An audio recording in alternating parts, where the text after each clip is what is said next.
What happens when the most sacred trust, that's between a mother and her child, is shattered in the most unimaginable way? On a quiet morning in October 2022, a baby vanished from his own home. No signs of forced entry, no cries for help, just silence where innocence once lived. This isn't a story you hear every day. This is the harrowing case of 20-month-old Quinton Simon. This guy's there. He's there. Quinton's not there.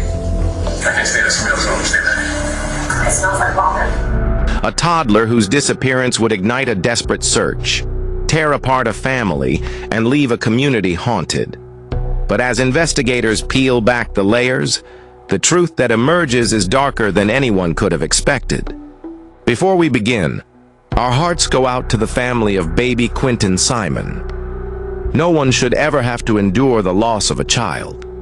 As we tell this story, we do so with the deepest respect for his memory and the unimaginable pain his loved ones are facing. It's not just any missing child. We're talking about a baby. How could this even be real? This is stuff you only see on TV.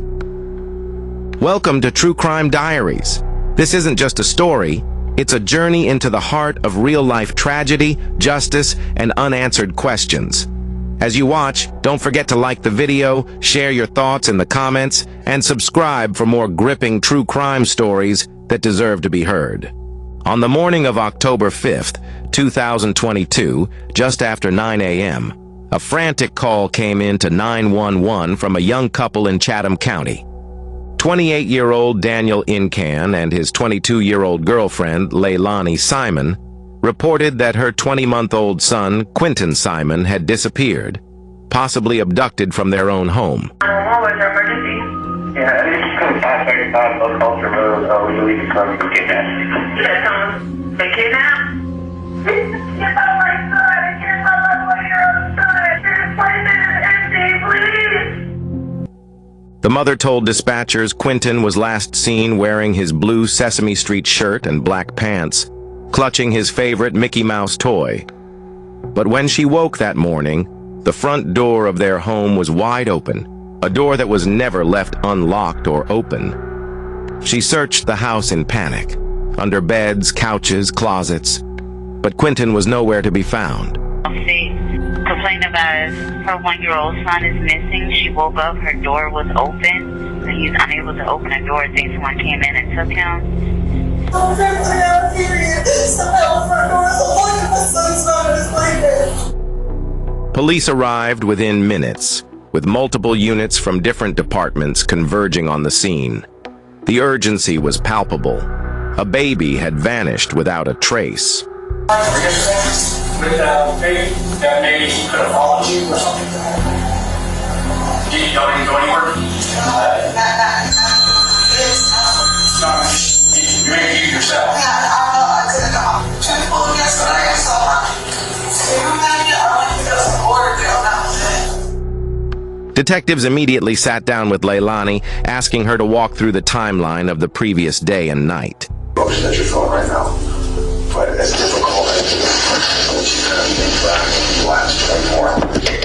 So from about 1 o'clock yesterday, Leslie, tell me your intent. I went to work and I left because of the amount of pain that I had. So I just went there and I had them keep the cage. So I called the babysitter and asked her to hold him a little bit longer. All the kids, she had all 3 of them. October 4th had seemed like any other day. Leilani had gone to work, the children had been cared for by a babysitter. She had a dentist appointment that left her in pain late at night. She went to meet a friend, Misty, to get some medication. Meanwhile, Daniel and Leilani had a fight that night, a rare but tense moment. Leilani told police she went to bed early, exhausted and hurting. So I took a nap. We went and picked them up and gave them all a bath. And I put them down to bed and my mouth was really bothering me about almost whining and whining. So they called Circle K to see if they had orange out. No. So I got in contact with another one of my friends named Misty and asked her if she had any origin. And I met her up there at the Chevron. I get back home, y'all, so in 12 minutes. I got it for my like 360. I can show y'all right around. Get home, check on all the kids again, they were all good. The next morning, Leilani woke up to find the front door open. She closed it without thinking much of it, until she realized Quinton was missing. The house was searched thoroughly, but there was no sign of forced entry, no evidence of a struggle, no footprints, nothing. I think I found 9, almost 9. The front door was partially open. The door was never open. I get up and I go shut it. I didn't think nothing about it. I just got out of bed. The door's open. Let me shut the door. And I turn around and check on the kids. This guy's there. I said, he's there. Quinton's not there. So I searched the house, under the bed, behind the couches, and the closets, and the cabinets, outside, inside. The home itself had multiple points of possible entry: a garage, a back door, an outdoor pool area, and the main entrance. Yet no signs suggested someone had broken in. Quinton was too young to open doors by himself, and his mobility was limited. No one in the household reported hearing any unusual noises or door openings during the night. The household was full of family members. Leilani lived with Daniel, her mother Billy Joe, stepfather, and brother Paul. On that morning, Paul was upstairs in his room, unaware of any disturbance. Daniel and Leilani were together. The police interviewed everyone. Daniel had been engaged to Leilani for almost 2 years. Neighbors and family said Daniel was never violent towards anyone, least of all the children. Yet the tension in the household was evident. Leilani admitted to a painful night and an argument. Family dynamics were complicated. Outside the house, K-9 units and search teams combed the surrounding areas, woods, canals, highways, but every trail went cold. Days passed with no sign of the toddler. News of Quinton's disappearance spread quickly, capturing national attention. Press conferences were held. The community was gripped by worry and fear. Authorities assured the public there was no evidence yet of foul play, but they left no stone unturned. Meanwhile, investigators began to look deeper into the family's background. Leilani's past was complicated. She had 3 children from 3 different fathers and was grappling with custody battles. She had given legal custody of Quinton to her mother Billy Joe not long ago, but claimed to be the main caretaker. As it relates to her travel and her job, and given your situation as it relates to your mental health, you understand that you're not in a position to take care of the medical end at least. So you feel that she's still the best person for you to have direct custody to? Yeah, she from the time that I first gave that custody to until now, yeah, no matter what. She hasn't had custody over them for not even a year yet. She's away, she's, maybe out of town for 2 months at a time. Sometimes 3. She got custody, but I was still in every day. I was there every day. People close to the family painted a different picture. They said Leilani's babysitter actually took care of the children most days.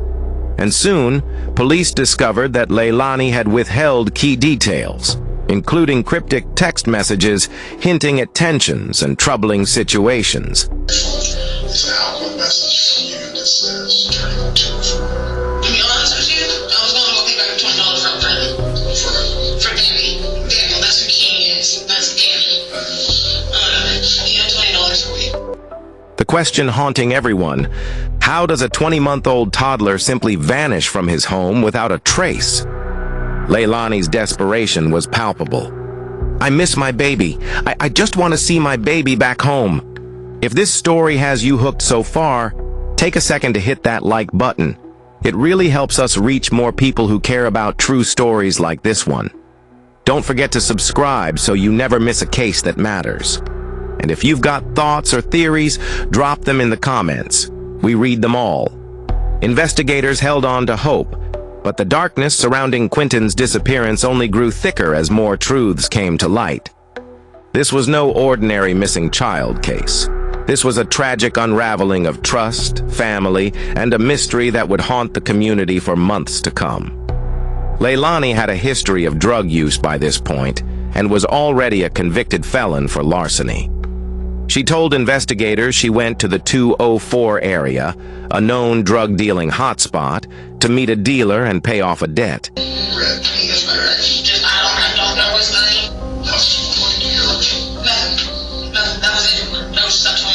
Danny described himself as a responsible drug addict, claiming he kept drugs out of reach so Quinton couldn't get to them. But in reality, Danny, the kids, and Leilani all slept in the same room, and there was dope present. Despite this, Danny insisted it was only him using. Detectives pressed further. Did either Paul or Danny ever have any issues with Quinton? Leilani replied, I don't think so. If something happened, someone in the house would have heard it. Okay. But you were in substance abuse for... I've had other things I used to do. Did either Paul or Danny ever have issues with it? Paul, I don't think so. Danny? No, I don't think so with that either. You know, so it was Peter. Okay. That's How how often does that happen? he drinks daily. How much did he have last night? Last night he had a six-pack as normal. I think he was supposed to fireball too. But he wasn't anything abnormal? Nothing out of the way. He was laying down for 4 hours. One investigator said firmly, when the FBI and Chad come, we will find out what really happened. Detectives quickly noticed gaps in Leilani's story and began asking the hard questions. Is there any chance something happened when you weren't there? No chance at all, she said. When I put him down, nothing was wrong. When I got home, he was fine. Do you think Danny may have done something? Number. When I left the house, he was already asleep. No. When I put him down, nothing. Unless something happened when I was not there, and I had no knowledge about, he was fine. When I got home, he was fine. Do you think that Danny may have done something? When I left the house, he was asleep. He was already asleep. No. Detectives and Leilani parted ways, but in the days that followed, the investigation stalled. No new leads emerged. However, critical pieces of evidence began surfacing, slowly pulling the puzzle together. People told police things like, Leilani never wanted Quinton. At this point, suspicion shifted heavily toward her. As inconsistencies in Leilani's statements became more obvious, the FBI called her in for another round of questioning, this time with less patience. I know you know what happened. I know you know where he is. The investigators analyzed her cell phone data and found contradictions. They knew she never went to the Chevron station as she claimed. We've been following your story for a while now, the agent said. We know it's not true. We're going to get to the bottom of this, but you have to be honest. Leilani insisted, I'm being honest. Then came the game-changing evidence.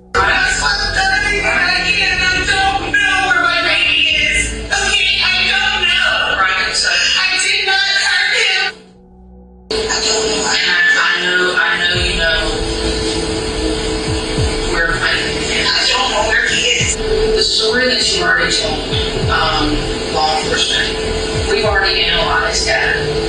Your 360, right? Your cell phone data, right? Where you've been, right? Where there's inconsistencies who you talk to. We know you to go to the Chevron station. That was on the last 360 shows where I told you that on around. No, you didn't. But we know where you went. Right next to the Stop. You've gone off this story for a while now. And I know it's not true. It is. We're not going to make any progress unless this is Chevron. This is Zillion. That's where I pulled into the turnaround. So we got the 12 minutes. My baby was in the bed of the house. Calm down. We're not getting anywhere, right?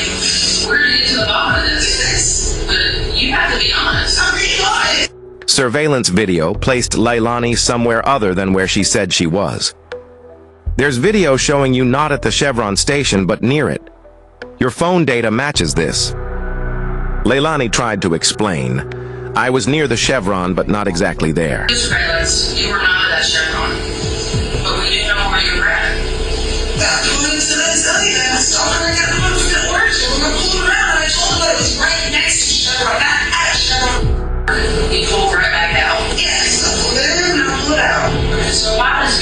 surveillance show you stopping to get the orange out in the trailer park. Getting the orange out. You're not near the Chevron.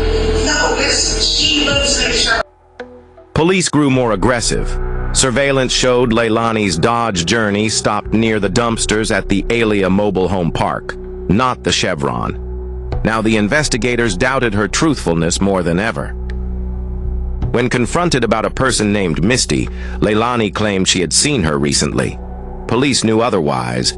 Misty hadn't heard from Leilani since July. Because Misty had talked to you. Yeah, she has. She hasn't talked to you in quite some time. Yeah, she has. She did not have a conversation with you about the ordeal. Yes. You haven't been completely honest about where you were at. We've already interviewed this. I got no order. That did happen. You have to stop saying this. It did not happen. Yes, it did. Leilani stuck to her story, but the contradictions piled up. She said she woke up to find Quinton gone and the door open. Initially, Danny said he saw Quinton when he left for work, but later admitted he wasn't certain. Detectives pointed out another hole in her story. No, nothing happened when he was in my care. I did not hurt him or take him anywhere. Her story shifted, but police focused on her as a suspect. However, they lacked enough evidence to charge her. What happened? I'm telling you. And where you took Quentin? I didn't take Quinton anywhere. Okay. I didn't take him anywhere. He was at my house. The only thing I sit there possibly waiting on someone was my kid when I get that first smoke a cigarette that I made the house shut that door all the way. I know you were sitting there thinking about what you were going to do with Quentin. No, I was not. This is something that already happened. No, it was not. That baby was in and out of bed when I went to bed. Danny seen him. Leilani was released again, but investigators changed tactics. Danny offered to let the FBI bug the hotel room where they stayed. For 24 hours, FBI agents stayed in the room with Leilani, trying to get her to admit something. She never did. Meanwhile, the hidden cameras revealed tensions between Leilani and Danny. She felt neglected and unloved, obsessing over his affection. Danny played the role of investigator, trying to get her to confess. And when he failed, he left Savannah the next day. What did you do?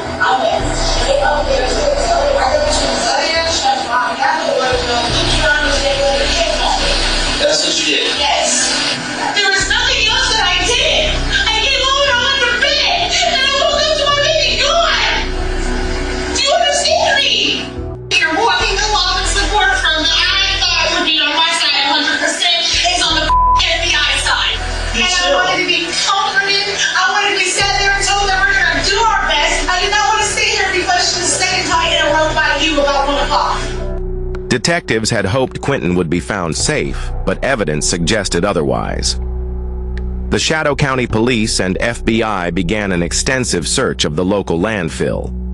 While interviewing Leilani, multiple agencies executed warrants to search the house for evidence that could turn the case from abduction into homicide. Leilani's alibi about meeting Misty and going to the Chevron was debunked, making her the main suspect.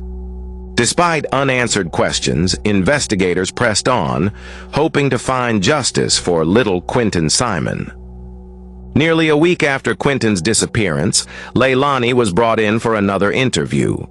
When asked about being at the Alia mobile home park dumpsters, she finally revealed why she was seen there. But was it the truth? Leilani said she went to the house, but Misty was only outside. How long were you there? Just a few minutes. Detectives asked about the terrible smell coming from a trash bag she opened. Leilani was visibly shaken. Do people really look through trash like that? One investigator asked. Her story became more consistent, but then came a startling admission. So you went into Missy's house, and did you go inside her house? She was just standing outside. How long did y'all interact there? 2 to 3 minutes. It was pretty little conversation. I got in the car, we did just go to the trash. They had to do the trash. The stand was supposed to take trash off a few days ago, and there's spoiled food all in my car. Was like shrimp pasta. Shrimp pasta? Yeah. The whole car's like shrimp. So you opened the trash bag before you threw it in the dumpster? Yeah, we were all Do you think that that's something competent people do? Is to fill the trash lid, to open it up and look at it and see what they're about to throw away? Yeah, you don't know exactly what it's going to say.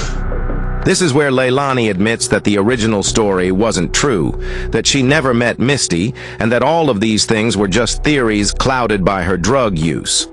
Leilani allegedly left the house around 1 a.m. and made the trip to the trailer park, which frankly could have been either a drug deal or a jail pickup. There were 5 tubes of Orajel found in the house, some old, some new. Little by little, Leilani reveals more about the night of October 4th, including key evidence that only deepens detectives' suspicions that she's been lying the whole time.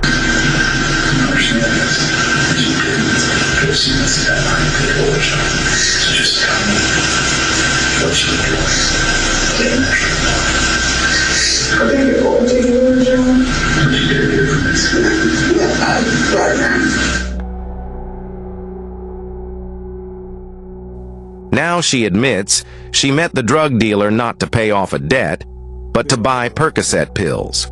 She's trying to fit her story to the evidence the police uncovered, evidence she can't really explain away.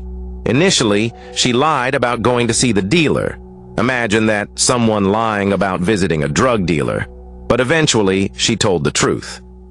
The evening before, she had left to see the dealer around 9 p.m., stopped at a convenience store to get an energy drink or something, went out, bought the pills, and came back. Danny was still awake. Investigators literally used the discrepancies between her first and second versions of the story to piece together their theory. As the focus narrows on Leilani, she makes a plea on the local news. We love you, AQ. My little boy can't be wonderful. But the community grows frustrated with the investigation, leading to protests outside Leilani's home, where she barricades herself inside. When police announced that this had become a homicide investigation, public scrutiny of Leilani intensified. For example, protests outside her house led to 4 arrests. Days later, investigators speak to Leilani again, and she makes a potentially incriminating admission. When you get high or whatever, you start, as they said, I didn't know, delusions in your own mind. You lose touch of reality. You end up doing things you don't even remember. I don't remember. She finally opens up a bit more about her drug use. Instead of denying it completely, she explains how she might have been under extreme effects of drugs that night. If anything happened to Quinton, it wasn't because she intended to harm him. It would have been an accident. As they say, I didn't know what but it makes sense. It's like delusions in your own mind. You lose touch of reality. You end up doing things like you don't even remember. I don't remember anything. In November 2022, Leilani Simon is arrested and charged in connection with Quinton's disappearance and suspected murder. The Chatham County Police Department announced that 22-year-old Leilani Simon was charged with malice murder, concealing the death of another person, false reporting, and making false statements related to the disappearance and death of her 20-month-old son. False reporting and making false statements in connection with the disappearance and death of her son, 20-month-old Quinton Simon. On Friday, search teams at the waste management landfill found what they believed to be human remains. DNA testing was underway, and investigators believed the remains to be Quinton's. The major break came from video surveillance pinning Leilani's Dodge journey to the Alia mobile home dumpsters, the same dumpsters that emptied into the landfill where Quinton's remains were found. Because of the condition of the remains, medical experts struggled to determine a cause of death. With Quinton's remains found and his mother behind bars, prosecutors faced an uphill battle to convince a jury beyond a reasonable doubt that Leilani was responsible. There was no evidence of murder, no proof she strangled, hit, or beat the child. If the prosecution was going to use the M word, they'd have to prove it. Ultimately, there were 3 adults in that house that night. Of those 3, only one continued to lie throughout the investigation. Prove it. Almost 2 years to the day after Quinton's death, in October 2024, Leilani Simon went on trial. She faced charges of malice murder, concealing a death, making false statements, and more than a dozen others, facing life in prison if convicted. This is truly sad. Like all children, Quinton was blameless, innocent, and completely dependent on the adults in his life to care for and protect him. The defendant violated that sacred trust. In the middle of the night, she killed her own son, got in her car with his body, drove to a dumpster, and discarded him like trash. The prosecution must prove every element of every charge. They don't have to prove motive, but juries want to know why. Why would someone do this? How could a parent kill their own child? The evidence will show her intent was for Quinton to never be found. Finding him in pieces was the next best thing. They must also prove her state of mind and intentions. The prosecution painted Leilani as a woman with very low self-esteem who craved attention from men in her life. This was highlighted by a video from August 2022, just months before the incident, showing her emotional distress over her troubled relationship with Daniel Incan, a relationship that seemed central to her life. The love in your voice anymore. I don't feel the love in your touch anymore. You couldn't take care of me. You couldn't love me. You couldn't do me right. So please, for the love of God, do my kids right. Their kids running up at the river now, finding me. To expose inconsistencies in her statements, the state called several law enforcement witnesses. They questioned Daniel Incan. Did you tell police you saw Quinton that morning? Yes, sir. Are you sure now you didn't see him? I didn't look. That question made him visibly upset. Leilani's former co-workers were also questioned about nicknames. She said Missy, but never Misty, though she'd claimed to have a friend named Misty connected to the Origel story, a discrepancy that raised further questions. Neighbors recalled strange events, including one who videotaped a seance, claiming Quinton's ghost communicated through candles, saying, "Mommy hurt me. She hit me in the head really hard." The defense ridiculed this testimony as nonsense from people who didn't understand what was going on. A 15-month-old ghost speaking to you. Please tell me about this. I would love to hear it. He said, "Mommy hurt me." I asked him, "How did she hurt you?" And he told me, "She hit me in the head really hard." I said, "Okay." I was like, "What else?" And I said, "Did you get any candy?" Thinking maybe he got into drugs or something. And he said, "No." The defense argued other explanations existed, introducing reasonable doubt.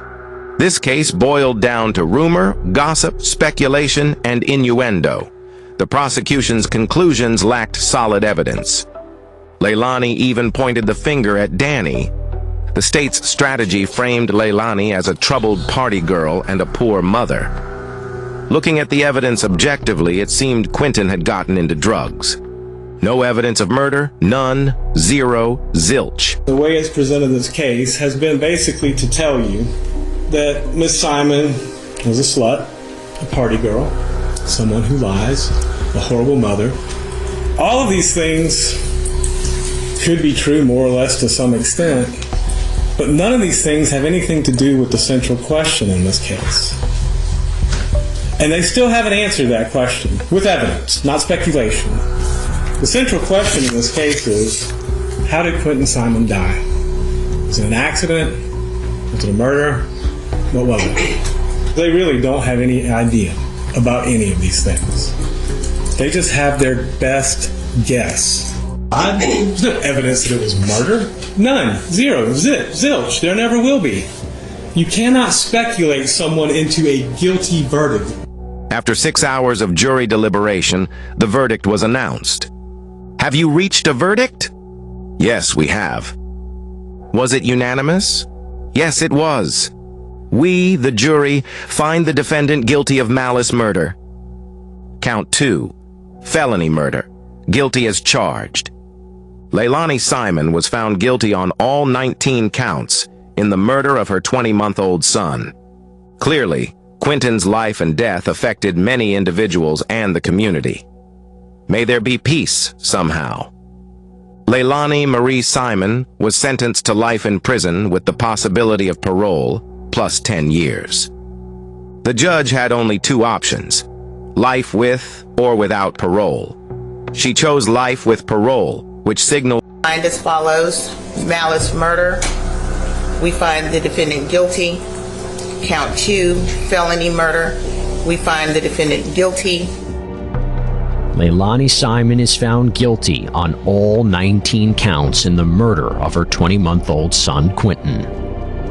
Clearly, little Quinton Simon's life and death impacted many individuals, but also the community at large.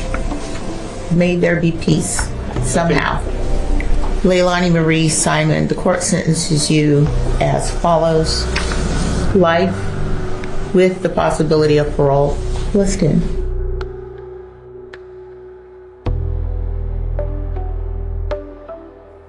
a life gone too soon. No parent ever dreams of outliving their child. No family is ever prepared for the kind of pain that comes when a baby's laughter is silenced too soon. In the stillness left behind, the world feels colder, quieter, and unbearably unfair. To the mother who held her baby close and whispered promises of protection, to the father who dreamed of first steps and bedtime stories, to the grandparents, aunts, uncles, and family friends whose hearts now carry the weight of absence. We see you. We mourn with you. This wasn't just a child. This was a light, a promise, a future wrapped in innocence, the kind of loss that leaves ripples not just in a home, but in a community, a tragedy that reminds us just how fragile life is and how deep love goes. We say the baby's name, not in sorrow alone, but in honor. Because even in such a short time, that little soul left an imprint no time can erase. To the loved ones left behind, your grief is valid, your pain is heard, and your love, enduring and real, still matters. Thank you for watching and honoring baby Quinny's memory with us. If this story touched your heart, please take a moment to like the video, leave a comment below to share your thoughts or condolences, and subscribe to True Crime Diaries for more stories that deserve to be seen and heard. Together, we can give voice to the voiceless and never let their stories be forgotten.